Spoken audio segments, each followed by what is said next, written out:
Hey everyone, welcome to the final video in the series on the Olivet Discourse of Matthew chapter 24. As mentioned in previous videos, in this series, Jesus uses three main metaphors to clarify his message. We have already talked about the first two of these metaphors, the fig tree and the flood in the days of Noah.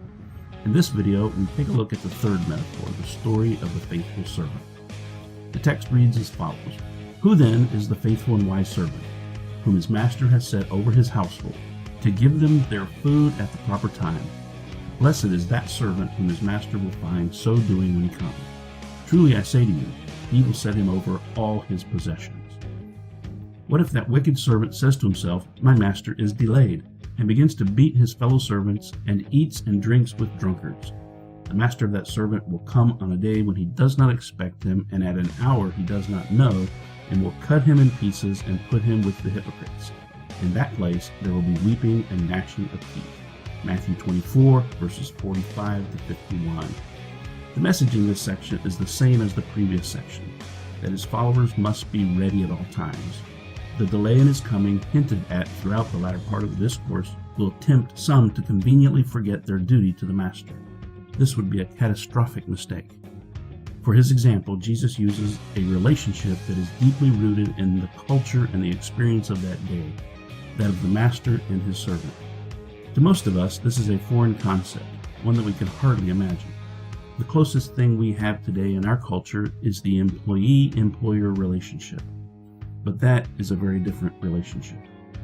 A servant was a person who, either by force or by choice, had lost all claim to personal motivations. He or she lived completely for the well-being and advancement of the master. Some servants were recognized for their exceptional administrative competency and were then placed in charge of the household.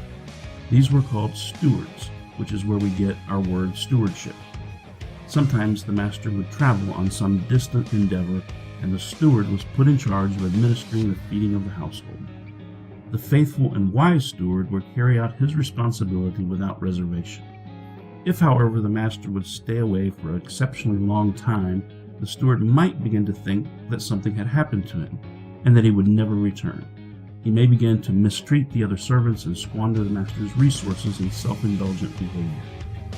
The master who eventually did return to find his steward acting in such a disloyal manner would have no mercy on that steward. Jesus makes no effort to soften the effect of his words. He says the master will cut him in two and assign him a place with the hypocrites, where there will be weeping and gnashing of teeth. There will be a day of judgment when all humans, both those who claim the banner of Christian and those who do not, will be evaluated, and all will receive what is due them from the eternal judge. Jesus is quite clear. There will be no mercy for Christians who shirk their responsibility to represent him in the world. But to those who are faithful, the master will set over all his possessions. Humankind was created to be the image of God and given dominion over all things on the earth, Genesis 1:26.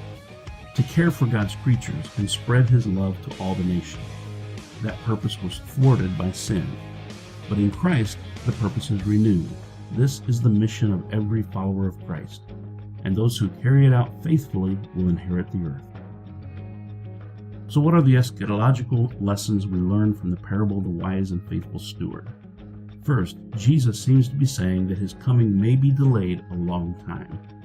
Second, there is reward for those who remain faithful to the end.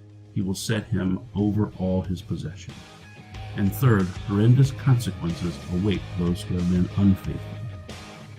Thanks again for viewing this series of videos. I hope you have enjoyed them and that they have awakened a desire to study more of what the Bible teaches about final things.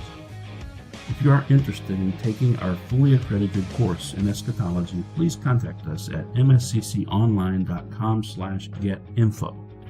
That will take you to a form you can fill out to receive additional information. God bless you, and serve the Master in everything you do.